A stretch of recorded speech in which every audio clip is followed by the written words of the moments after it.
So, I'm out on this trail. I have to check the name later. It's like the Maple something trail out in Silverado, California. And I came back to it because not only is it a good hike, but it's also like one of those places that I went to that really tested what it was like to run in sandals. At least the sandals that I was using at that time.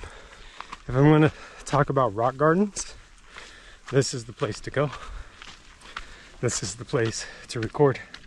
Because as you can see, this is within the first 5 minutes of starting. First part, I guess is a good thing to talk about, is actually going up trails that are nothing but rocks. See? There's no place that you can step on where you almost don't have a small collection of pebbles. Kind of gravel is the best way to describe it. And these, like honestly, these are hiking trails, or more specifically, bike trails. As you can see, there's really no place to step except for places like this.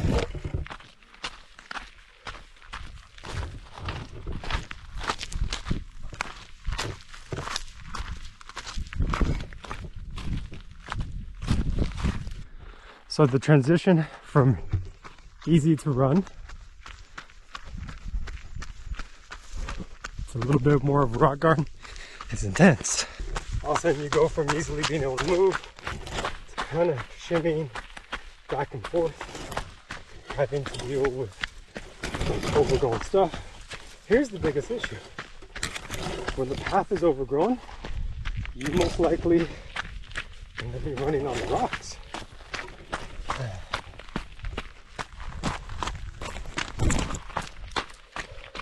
You can choose the side paths, but that lateral movement gets tiresome after a while.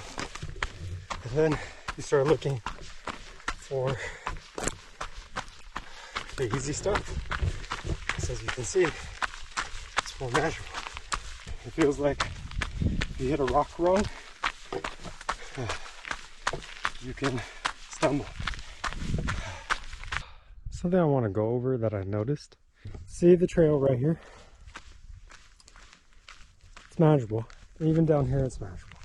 And then when you cross over, it looks okay. But what really actually gets the sandals, these little rocks right here. I don't know if you can see it all that well. It doesn't look huge, right? Like, you could almost say it's a little bit higher than the sandal itself. When those catch you, that's when it starts hurting. And usually they catch me on the heel or on the forefoot, because it's always like, I avoid them, but then because I'm a little fatigued or whatever, it gets me. And that's when you could almost say the HP, the hit points on my foot, start going down. Something that I also noticed is even hiking uphill, the way that I step becomes different. This looks normal.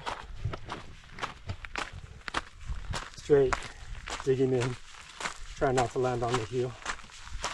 But then, I don't know if it's bad form or not. What I notice is one foot decides to start going straight, while the other one kind of is at an angle. So it's almost like a limp.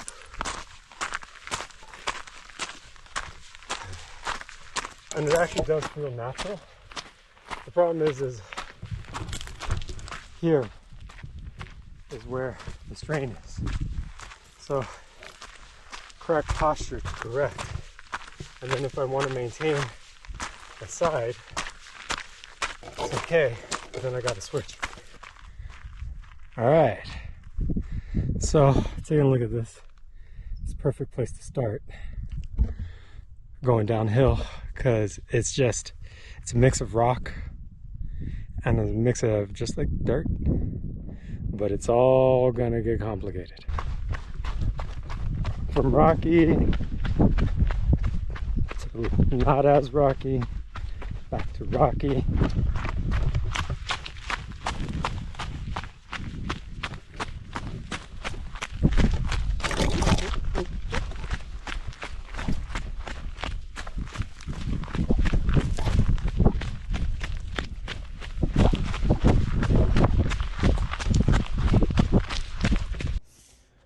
The audio is really poor, so what I'm trying to say here is the hardest part about going downhill is the soft parts are there, but what you find out is that they're at an angle. So if you try to run on them, you inevitably end up in the rocks because you're running at an angle that pushes you back down where all the gravel is and all the little rocks, and so you just end up running on top of them no matter what. Not good at that.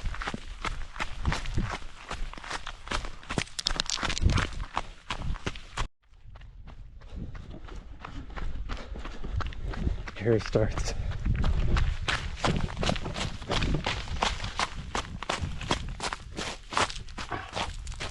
Sometimes you just gotta walk it.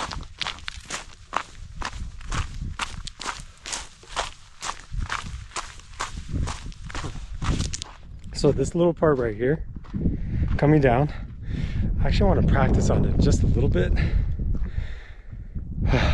Yeah, because this is definitely the norm.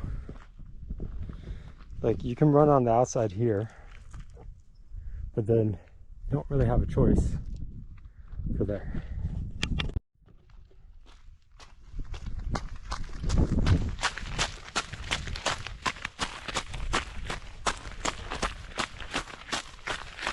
I'm noticing, so I'm looking for the softest parts, the ones with the smallest rocks. That's what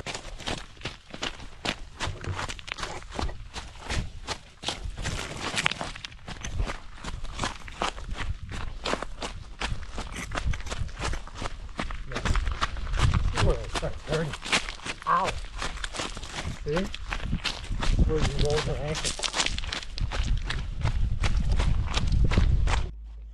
Going downhill feels great until you hit a certain point where it's hard to control where you put your feet. I kick up rocks. I tend to have to do lateral movements. I tend to have to do little skips. And I'm still not past the point where I have the expert feet that I need to not be worried every time I put a step. So that's something that I'm working on as I'm going down this hill for the next time. And seeing this lighter part feels so nice and so good on the feet. It's not easy. This feels a lot better than it did last time. The trails just feel really different going down them. Like the rocks look sharper for whatever reason. And I realized like I'm much more present to like there's no place to step because I don't have time because I'm actually building up speed as I go. So I just kind of figure it out and hope that I don't stumble. The surprising thing to me as I'm heading down towards the end of the trail is that as much as I'm doing all these rocks, they're not hurting my feet like the first time I did this part. And I was really surprised by that. Like at first I wanted to just put it on the sandals because the sandals are a lot thicker than the first sandals I used. But I realized like my feet are moving a lot better. I'm nowhere near as tired as I was. And the thing that I remember the most was the feeling of the blisters forming on the soft pads on the forefeet. And they weren't even present this time. As I'm stepping, there's no pain. And I'm getting through it. And that made me very happy as I was heading towards that. So, yeah, good time. I hope, shoes or sandals, you take my advice on doing rocky trails and rock gardens and all that stuff, because it's fun out here and it's fun to just keep going and going and going. So let's go.